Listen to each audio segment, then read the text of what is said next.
from the city comes by and pushes them out of there. They got to go somewhere else because no, we got to do They have maintenance. nowhere We to got to go. clean. We got to do this. We got to do that. The only difference is now business owners can't be like, hey, get the fuck out from in front of my business. Yeah, a lot of business already closed and we have very high crime. That's the issue. This is the issue, not gender identity. You know, it was never an issue. The whole crime issue that really pisses me off. With all the people that got behind that really pisses me off. And then they made some decisions that I was like, whoa. Yeah. There's a million ways you could have addressed that would have cost less. And on top of that, if you talk about costing less, our California gas price is the highest in the nation.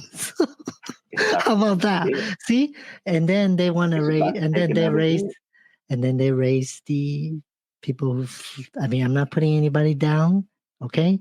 But they raised the minimum wage for the fast food. At the same time, they raise everybody's hamburger price. Mm-hmm. That's just reality. And you know, this is an issue. Here's the trade-off with that. The only fast food joints they hurt were the small chains and the mom and pops ones. Those are the ones that really hurt because they live month to month. Yes. The big chains, which is the ones they were trying to affect, like McDonald's and Burger King, they ain't hurting them because the vast majority of them are franchises. At the end of the day, that franchise is still going to send all the money it's supposed to back to headquarters. All they did was make it less money that the franchisee owner gets to take home in their pocket. Yeah, actually, I believe in the entire America, small business owners percentage is higher than the corporation or franchising. Mm-hmm. Yeah, and that's why they did that, because they want to kill the small business owners. No, they put the bill for paying that stuff out on the small business owners, because they're going to figure out, the small business owners will figure out how to navigate that, how to bring stuff up to speed. And the big franchises, all they got to do is follow the train. All the successful small businesses that make it work, the big companies will be like, okay, now, how are they making that work? All right, 10 years, we'll follow that train. Be business as usual.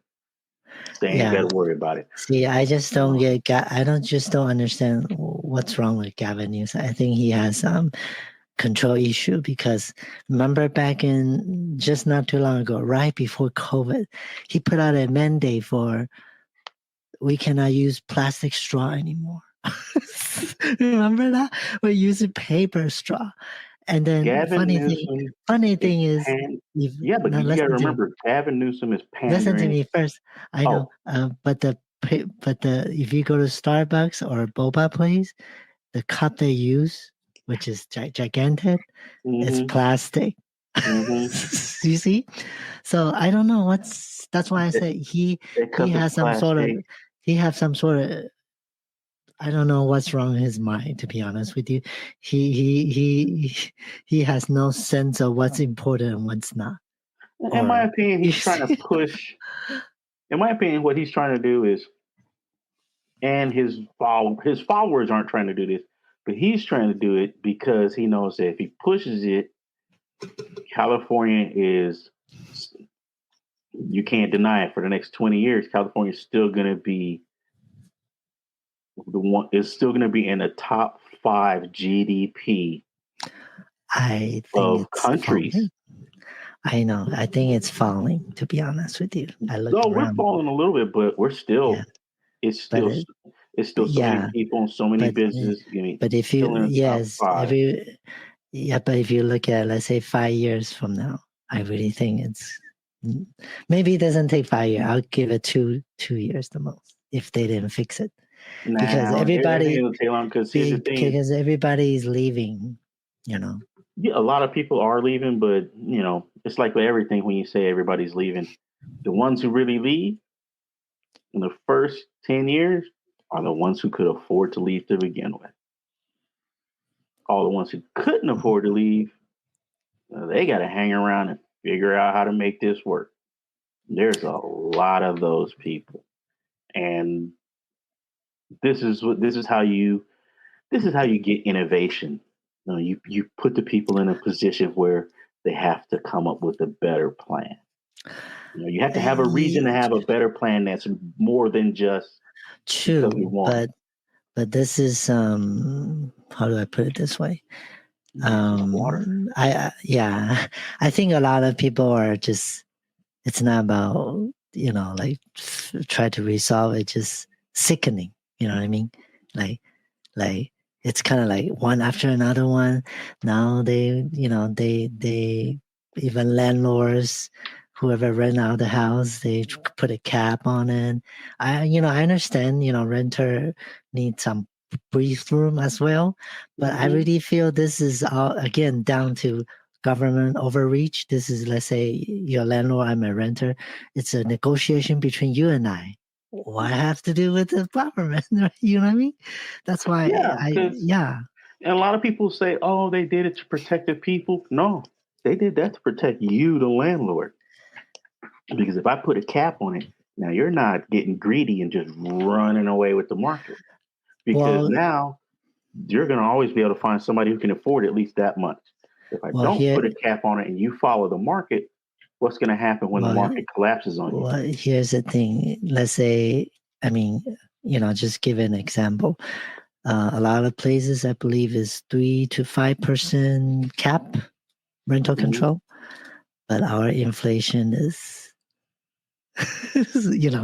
that's what I mean. That's what I meant. So what I'm trying to say is, landlord has expense just like every other business. Oh yeah, no. So that's why you're absolutely correct. Yeah. The landlord does have expenses like everybody.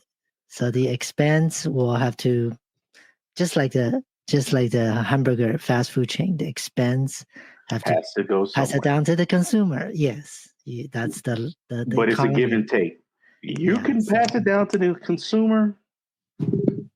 To this consumer no longer is interested in consuming.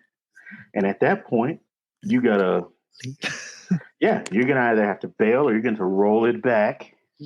They will have a choice to and leave. Hopefully you can survive until things balance, the markets balance out again.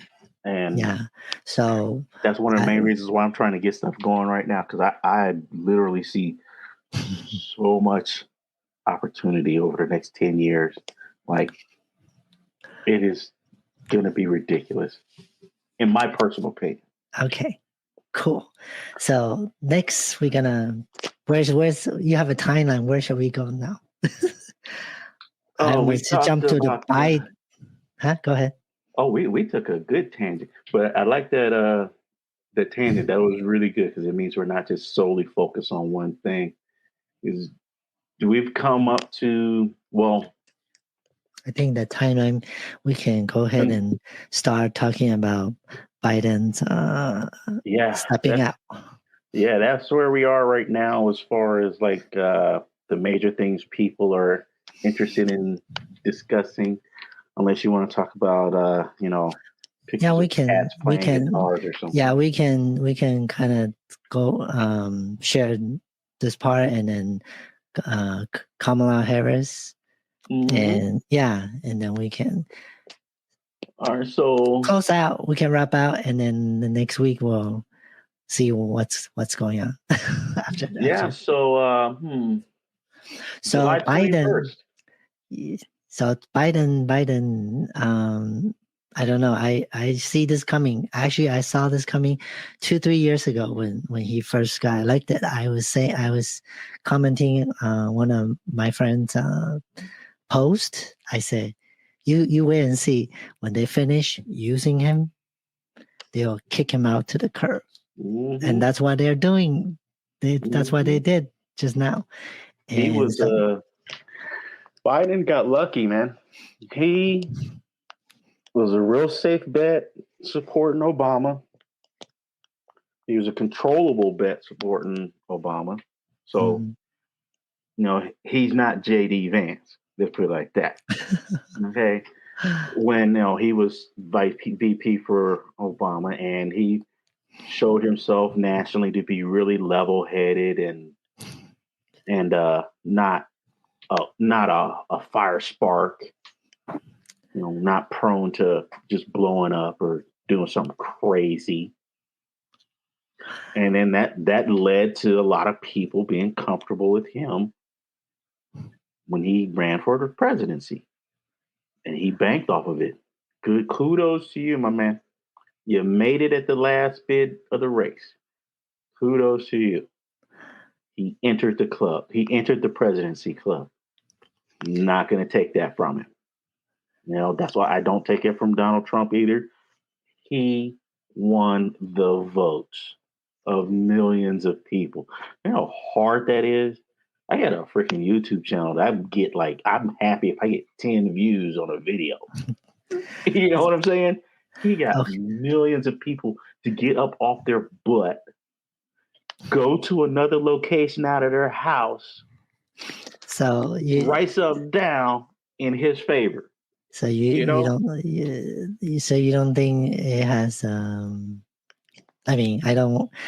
back in 2020 there's a lot of talk about the vote counts. It's not accurate. Anyways, my opinion. Okay, my opinion is I somehow there's something happened. Okay, that's my personal belief, personal opinion. And COVID did play a lot into that mix. Okay, so I'm not gonna say there wasn't no tomfoolery going on, but there is a saying that's if you ain't cheating, you ain't trying to win, and you only cheating when you get caught. Yeah, so this time around, so he dropped out, and then now we have the only thing I didn't like was they brought in a lot of foreign influence at that time, and that's going to be a contentious thing. That's gonna, I know a lot of people in our government are all about this global economy thing. But I'm telling you that foreign influence and monetary support is going to wind up turn around. No matter who it is be involved, it's going to turn around and become a really contentious powder keg.